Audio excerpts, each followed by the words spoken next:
this Saturday. Our top story right now, police are saying the shooter who killed 5 people at this manufacturing business in Illinois had just lost his job. After announcing a national emergency that he himself admitted he didn't need to do, legal challenges are already stacking up against the president this morning. Meanwhile, the president's former campaign chairman, Paul Manafort, is likely to spend the rest of his life in prison. And for the first time, prosecutors say they have evidence of Roger Stone talking to WikiLeaks about how hacked information could help Donald Trump win the presidency. So, yes, there is a lot going on this morning. We are covering all of it. And we're starting this morning with that shooting in Aurora. At least 5 people are dead, 5 police officers wounded after a man started shooting at that manufacturing business. And authorities say the suspect, who was being let go by the company, was killed in a gun battle with police. CNN national correspondent Sarah Seidner has the latest. We have heard from the police department, the chief, talking about how this all went down when the officers responded very quickly to what was an active shooter call. What we are told is that the first couple of officers to go in were shot, and then more showed up. And what they found once they were inside were people who were shot, people who were killed, people who were wounded. A terrible scene inside of this manufacturing business. We should also mention that police say they believe that the shooter did work at this particular manufacturing business. We also heard from a witness telling our sister station here in the Chicago area that indeed he seemed to be shooting at everyone indiscriminately, but there was the gun he was using had some sort of green laser that it was pointing at people. As you can hear, throughout the night, this scene has been filled with different emergency vehicles, whether it be the paramedics or be police. We have seen SWAT units that have come and gone. Certainly police will be here for some time. We also saw a chaplain here. But all in all, this has been a really terrible day for those who live in this neighborhood. And by the way, this isn't just an area that has manufacturing businesses. This is a neighborhood. There are homes here. There are people that have their kids usually out in the streets. They say that this has been a really, really rough day here in Aurora, Illinois. Sarah Seidner for us there. Sarah, thank you so much. Now I want to bring in former police executive Cedric Alexander. Cedric, good morning. You know, these incidents of gun violence, all too familiar to us all. This coming just one day after we remember the tragedy in Parkland, Florida, 1 year later. What stands out to you this morning about what we know to this point about what happened in Aurora? Well, Aurora is another one of those situations we all been watching across this country for years. It just seems to happen too often, too frequent. And here we are again. But let me say this. In regards to those first responders that responded to that call, those police officers and all those first responders that moved towards the danger, towards those gunshots, trying to make people secure, to get inside, identify a target. And one thing that really stands out on me for this one, Kaylee and Victor, is that those officers entered into a 29,000 square foot plant in which they probably did not know the layout of. But they found their target, they identified their target, they neutralized the target, and they also took on gunfire where you had 5 police officers that were injured. And unfortunately and sadly, here we are again, we had 5 people who died tragically, who did not deserve to die, who was just there every day doing their job, supporting their families. We see this way too often in this country. We try to prepare for it as best that we can throughout this nation. As you all well know, there's been a lot of training in workplace violence and how do we prepare ourselves for it. But unfortunately, we see this. And I think the most important thing that we have to keep in mind is keep our training in mind, what we're learning through our HR departments across this country, working closely with our law enforcement, such as what you saw here. Cedric, of course, the question after any mass shooting like this is how do we prevent the next one? You talked a little bit about what can happen inside a company, about the HR element here. But from a law enforcement perspective, maybe even a legislative perspective, is there anything that could have changed this? I mean, this man walked in with a handgun, not a long gun. We don't know anything about his background that would have suggested he couldn't have got that legally through a background check. So do you see anything here that says X would prevent this from happening again? Well, you know, the hard part about this is that many times, and let's be perfectly honest, there's only a certain amount of prevention that we can do. We have a constitutional right to carry firearms in this country, whether it's a long gun or whether it's a handgun. And the greatest majority of the people do the right things with their weapons. But we're going to see these cases, unfortunately, where someone is going to go off the deep end because they lost their job or because they're mad with someone or they got a beef with the largest society, whatever the case may happen to be. But when these events do occur, we have to be able to respond vigorously. We have to be able to support each other, and we have to continue with the training, Victor and Kaylee, that here again we see take place at our work sites and our police departments, our public safety, our police and fire and emergency management. They are well trained, and unfortunately, that training has to come into use at some point, but it can happen anywhere at any time across the country. All right, Cedric Alexander, thanks so much for being with us this morning as we try to Thank you for having understand certainly what happened there and, again, how to prevent it in the future. We'll talk more later this morning.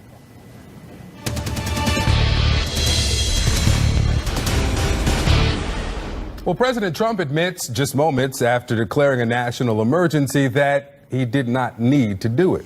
And so this morning, as the president wakes up at his golf resort in Florida, lawsuits are already being filed to block his executive order. Let's get to CNN's White House reporter, Sarah Westwood in West Palm Beach, Florida. Good morning, Sarah. Good morning, Kaylee and Victor. And President Trump recycling some misleading facts to make the case for his border wall, even as you mentioned, he undercut the leverage he thinks he might have in court by suggesting that this is not a national emergency at all, that this is voluntary, something he did not have to do, but that he chose to do after lawmakers did not even come close to giving him the $5.7 billion that he had requested in funding for his wall. He was facing pressure from both sides of the aisle to sign a spending package that lawmakers in conference put together for him. They provided $1.375 billion for his wall. That's far less, even than half of what he had requested. And the president was facing a conservative backlash for even considering signing that deal, as many conservatives, some of his allies, saw that as capitulation, as the president caving. It was even less than the amount, by the way, that he could have gotten before the shutdown. And so the president, despite expressing his dissatisfaction with that deal, went ahead and signed it and coupled that with the national emergency declaration that could allow him to unlock as much as $6 billion in federal funds from the Treasury Department, from forfeiture funds, from the Pentagon, from its drug interdiction program, and from military construction funds. But the White House is prepared to face a number of legal challenges, particularly from districts that are going to be affected by the construction of this wall. So it could be a long time, Kaylee and Victor, before the president is able to access those additional federal funds. A long time, no doubt. Sarah Westwood, thanks so much. And breaking news this hour, a man who was once a power broker in the Catholic Church is now no longer a priest. The Vatican has dismissed disgraced former Cardinal Theodore McCarrick after a church trial found him guilty of sexually abusing minors for decades. McCarrick, who once led the Archdiocese of Washington, will not be able to appeal the decision. Well, still to come, a lifetime of spending his secret income has caught up to former Trump campaign chairman Paul Manafort. Now, special counsel prosecutors say his penalty should be severe. Plus, special counsel prosecutors say they have evidence of Roger Stone communicating directly with WikiLeaks. Details from that court filing ahead. And a new twist in the alleged attack on Empire star Jussie Smollett. Two brothers arrested in the case have been released. And what police have learned is raising some new questions about this case. 14 minutes after the hour now, special counsel prosecutors are not being lenient with former Trump campaign chairman Paul Manafort. This is after a 26-page document revealed a lifetime of excessive spending and millions of dollars in secret income. Prosecutors say he deserves up to 24.5 years in prison for defrauding banks, the IRS, other federal authorities out of just pure greed. Manafort was convicted last August for bank fraud, tax fraud, other financial crimes relating to work he did for Ukrainian politicians. He'll be sentenced next month. And meanwhile, Robert Mueller's special counsel team revealed in a court filing the prosecutors have evidence of Roger Stone's communication with WikiLeaks relating to the release of those Democratic emails that were hacked. The full extent of that communication has not been revealed yet. CNN correspondent Shimon Prokupecz has more details. It was during this investigation of the Russian hacks, this is the Clinton emails and the Podesta emails, that the government obtained and executed dozens of search warrants on various accounts used to facilitate the transfer of stolen documents for release, as well as to discuss timing and promotion of their release. This is what the special counsel's office said in their filing, that they were able to learn that from these searches, several of those search warrants were executed on accounts that contained Roger Stone's communications with Guccifer 2.0, which was a Russian intelligence agency, and with Organization 1, which is WikiLeaks. Now, previously, prosecutors had only outlined how Stone attempted to get in touch with WikiLeaks' Julian Assange through intermediaries, and that Stone sought to learn about what the hackers had stolen from the Democratic Party and how he hoped for its release so it could help Donald Trump's campaign, prosecutors have said. Now, the new filing provided no further details on what was contained in the communications between Roger Stone and WikiLeaks. There is, though, one known exchange of messages between WikiLeaks and Stone, and that was in February 2018. The Atlantic reported Stone exchanged direct messages via Twitter with WikiLeaks account, in which Stone was asked to stop associating himself with the site. Both WikiLeaks and Roger Stone have denied that they were in contact about the release of Clinton emails. And prosecutors have not yet explained in full the extent of which Stone actually reached out to WikiLeaks, making it very much apparent at this court filing that this part of the investigation may not be over. Shimon Prokupecz, CNN, Washington. Shimon, thank you. Joining me now, CNN legal analyst and criminal defense attorney Joey Jackson. Joey, good morning to you. Good morning, Victor. So let's start here with Stone, and then we'll get to Manafort. In the indictment filed last month against Roger Stone, the special prosecutor said that some senior official with the Trump campaign was told to get in contact with Stone about the next email dump. Now we've learned that Mueller says it has evidence, his team has evidence of Stone's communications with Guccifer 2.0, which is essentially Russia, and WikiLeaks, right? Let's revisit the special counsel's mandate, and let's put it up on the screen, to investigate any links and or coordination between the Russian government and individuals associated with the campaign of President Donald Trump. Does this not meet the threshold? It seems to meet the threshold, Victor, and very directly. To be clear, with regard to the 7 counts that Roger Stone is facing, even prior to this information establishing direct contact, that indictment is damning. Look, everyone's entitled to a fair trial. Everyone's entitled to the presumption of innocence. But if you look at the indictment, again, pre-today's discussion, it's horrific. It's horrific as it relates to obstruction of justice. You testify before committee. I don't have anything in my possession by way of emails, text messages. Guess what? They have the text messages and emails they talk to you about. You're asked questions with respect to whether you had contact. You say, I had no contact. Now we know you do have contact. You said you only contacted through intermediaries. They have the people, and in fact, you did not do so. Multiple statements which they can prove based upon documentary and specific evidence. And then, of course, there's the witness tampering charge. And so I don't see a way out, and I know what people are talking about. Oh, process crimes. Process crimes matter. When you lie to the FBI, it matters. When you tamper with witnesses, it matters. When you obstruct justice, it matters. And so I think Mr. Stone, notwithstanding his blustering and going on a media tour, which he cannot do, predicated upon the gag order as of yesterday from Judge Jackson, I just don't see the viability of a defense here. Let me ask you about this gag order. Judge Amy Berman Jackson says that Stone and any lawyers involved may not discuss any details publicly that, this is a quote, pose a substantial likelihood of material prejudice to the case. I mean, it seems like a violation of that could be subjective. Why not a blanket gag order here, leaving some room for Stone to talk about the case? Well, you know, again, that would be ideal to the extent that you have a blanket order, but then you have issues as to whether it runs afoul to the Constitution. People have a right to speak. You have a right to express what you express, and it's a fine line between what you say being protected by the Constitution and what you say running afoul of an order. I think what the judge is doing is saying that we want a fair trial. Certainly you, Mr. Stone, need a fair trial, and certainly the government, in presenting its case, is entitled to a fair trial as well. And to the extent that you make statements which might impair your ability to have that in any substantial way, you run afoul of it. And so it's a lot like obscenity. Maybe it's not quite defined, but we know it when we see it. And that judge will know it when she sees it. And if there are any violations of that, he'll be held accountable.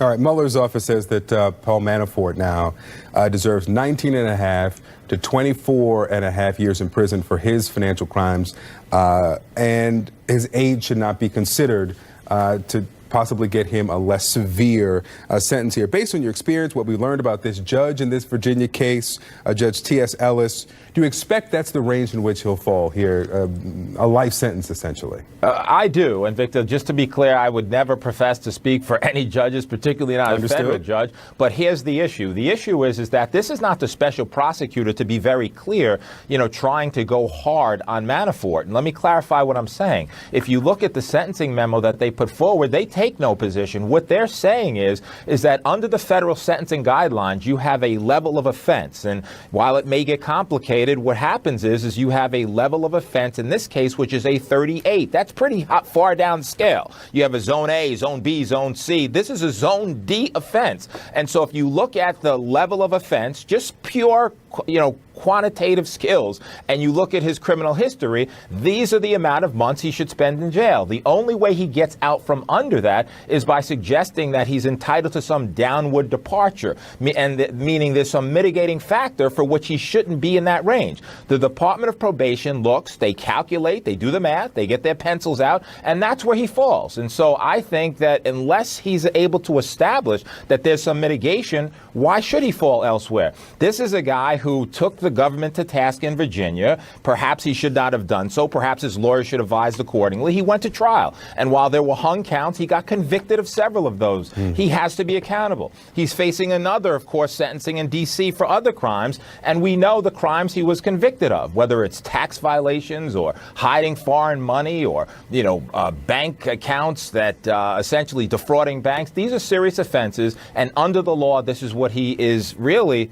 looking at. And I don't see why the judge would move from that absent some extenuating or mitigating factor. And let's not forget, Victor, that's the same judge who said, look, you lied. He says he's not going to cooperate. He goes to trial. Then I want to cooperate. And then you do cooperate. And then you mislead the government. That's not really room for a judge saying, you know what, I forgive you, sir. I understand your plight. And as a result, I'm going to go light on you. So I see that he'll be within that range. All right, Joey, we've got just a couple of weeks to find out. Joey Jackson, thanks so much. Stay with us. We've got more to talk about. Thank you, Victor. More than a couple of weeks before the 2020 presidential election, but that's not stopping Democratic presidential candidates for campaigning in full force today. So is former Congressman Beto O'Rourke, although he says he still hasn't decided whether he plans to run. Plus, the former Vice President Joe Biden is speaking at a high-profile security conference in Germany as he thinks about the Democrats are acting like it's a week before Election Day this weekend. You've got Kirsten Gillibrand, got Cory Booker, Tulsi Gabbard, Pete Buttigieg in New Hampshire, Kamala Harris, Elizabeth Warren in South Carolina, from where Warren heads to Georgia there. And Amy Klobuchar is in Iowa. Meanwhile, the Democratic National Committee's winter meetings are wrapping up this afternoon in Washington. And with an historically large number of Democrats planning to run for president, the DNC has already announced its format for the first two primary debates.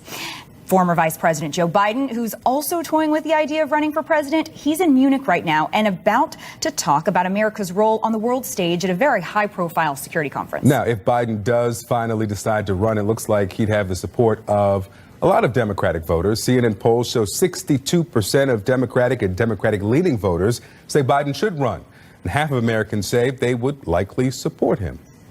Beto O'Rourke is also on the fence on whether he should run for president. Today, he's speaking to the U.S. Hispanic Leadership Institute conference.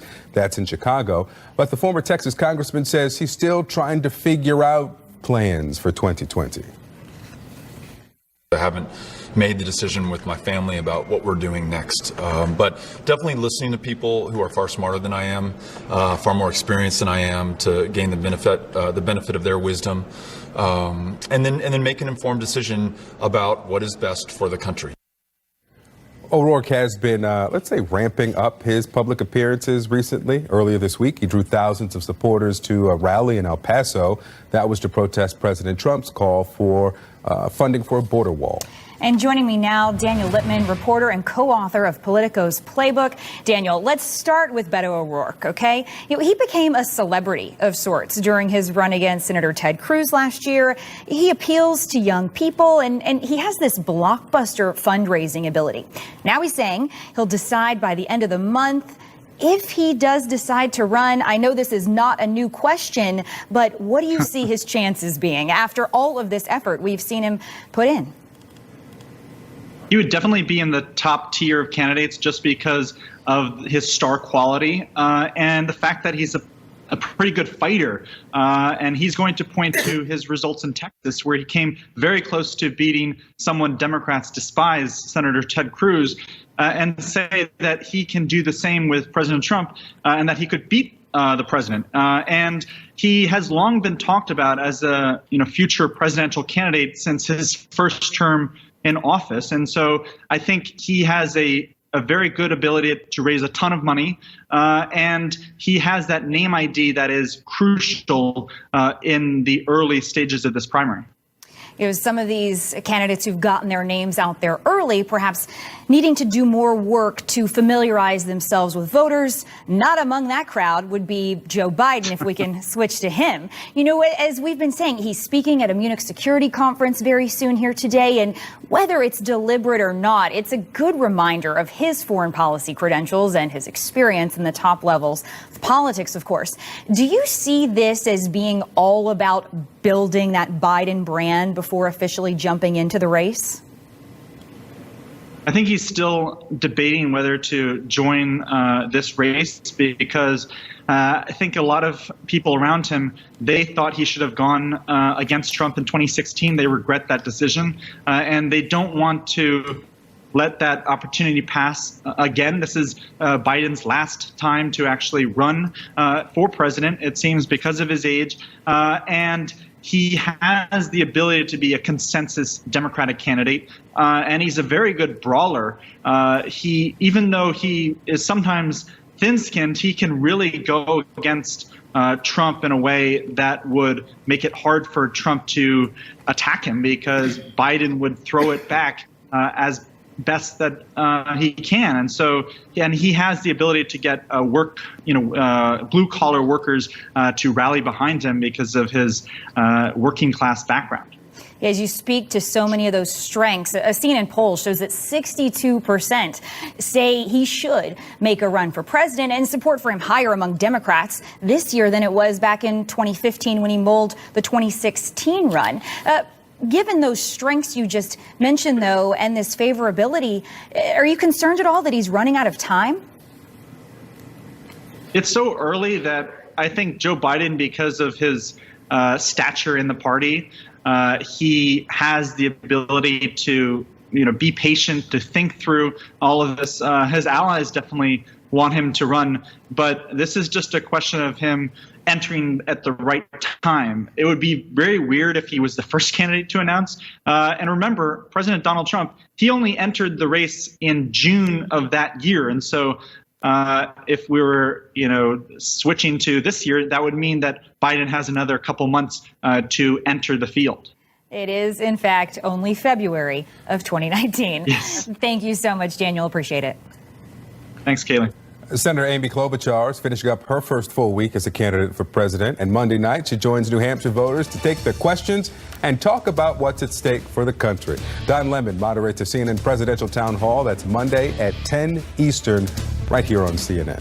And Chicago police have released two brothers from Nigeria just hours after investigators called them potential suspects in the attack on Empire actor Jussie Smollett. So what changed? And how does this affect the investigation into what Smollett said was a hate crime? 24 Canadian missionaries and more than 100 tourists are stranded there. They're being evacuated after several days of violent anti-government protests. A private helicopter is scheduled to take the missionaries to safety sometime today, while a Canadian airline is arranging flights home for the tourists. Protesters are demanding that the Haitian president resign over soaring inflation, fuel price hikes, and accusations of corruption. CNN's Zane Asher has more. Protesters running from tear gas, clashes with police, barricades and fires, stores looted. These are the scenes of anger paralyzing Haiti's largest cities after more than a week of deadly unrest. The demonstrators are demanding their president's resignation. I'm in this situation because of the Haitian president. I can't go to school. He is a thief. He must go. If not, we'll burn down this whole country. Accused of corruption, the administration remained silent for days as outrage grew. Then, in a televised address on Thursday, the president issued a defiant response. We have already had a series of transitional governments that have given a package of disasters and disorders. I will not leave the country in the hands of armed gangs and drug traffickers. As the security situation worsens, Canada has closed its embassy, and dozens of foreign tourists reportedly found themselves stranded after roads to Haiti's largest airport were blocked. The U.S. has ordered all non-emergency personnel and their families to leave, and advising U.S. citizens not to travel to Haiti due to crime and civil unrest, citing widespread violent and unpredictable demonstrations. Meanwhile, humanitarian aid agencies are evacuating some staff who have been working to provide relief for the impoverished nation. Well, the work has basically ground to a halt. Public transport has been more or less non-existent, and it's unsafe to go out in cars because you don't know where roadblocks will be and or demonstrations. Haiti remains one of the poorest countries in the Western Hemisphere. And after a devastating earthquake in 2010 that killed more than 200,000 people, despite international efforts to help, the state of the economy remains in a state of disarray. The price of the dollar is going up and up and up. We can't stay in this situation. There will surely be a revolution in the country. Besides skyrocketing inflation, reports of a long-running corruption scandal are also fueling unrest. Billions of dollars earmarked for social development in Haiti allegedly went missing, sparking anger among citizens with little left to lose. Zane Asher, CNN. Now, thanks to Zane Asher for that report.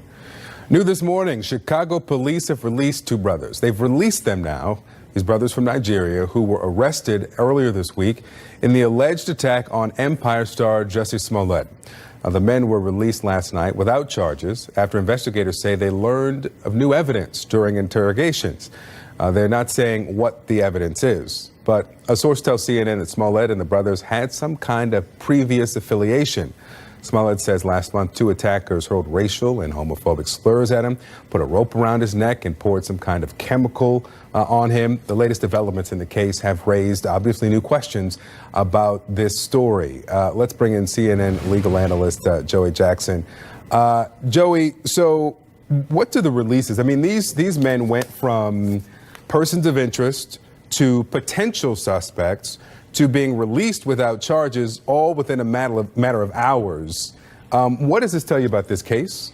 Well, first, Victor, let's credit the police department with obviously taking this seriously, with unturning every stone they possibly can do and find, and of course getting these brothers from the airport, they're saying on a flight back from Nigeria, and really taking this to where it has to go. Hate crimes obviously have no place in this society. In the event that that's what happened, the persons or whoever did it should be brought to justice. Now, with regard to what's happening here, it is very bizarre, and it's bizarre in as much as they're attempting to locate who specifically could have done this, and it seems as though they're running into dead ends. They're running into dead ends as much as the persons of interest. Let's talk about what that is. Person of interest, you look, and potentially these are people who could have some involvement. You just don't know. Suspect, a person you believe to have involvement. A person who's released, now you know had no involvement at all, or at least not of a criminal variety. And so it is perplexing with regard to the police attempting to determine what happened, how it happened, when it happened, and it It doesn't appear to this point to check out, and that's fueling, of course, speculation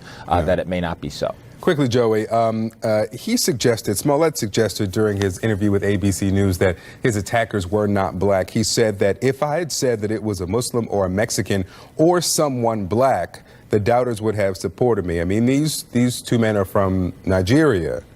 I wonder what these inconsistencies mean for an investigation. I think there are a number of questions. Police, of course, are saying, look, you didn't turn over your phone records when we needed them, and obviously that presents a question. He ultimately does turn them over, but they say that they're too heavily redacted to be favorable. He suggests that he was on the phone with his his manager at the time of the attack. That raises questions as to how convenient. And so again, I mean, they do the search warrant of the home. He apparently, at the time, that is Smollett, when he's seen, he still has the rope, he has the bleach. They did get bleach from the house, but now they know that all these parties are known to each other. Apparently the people from Nigeria are friends with him and may have been extras on set. And so again, the police are doing their work. I think they're doing it diligently, but to this point, it does not appear that they have a specific suspect who they could say actually did this crime, if in fact the crime occurred. All right, Joey Jackson, thanks so much. Thank you, Victor. Now, more than 3 weeks after the end of the longest government shutdown in U.S. history, the aviation industry is still not fully recovered. Coming up, why one insider says Congress needs to act to prevent lasting damage to America's travel industry. Millions of identities are sold on the dark web. Can I help you?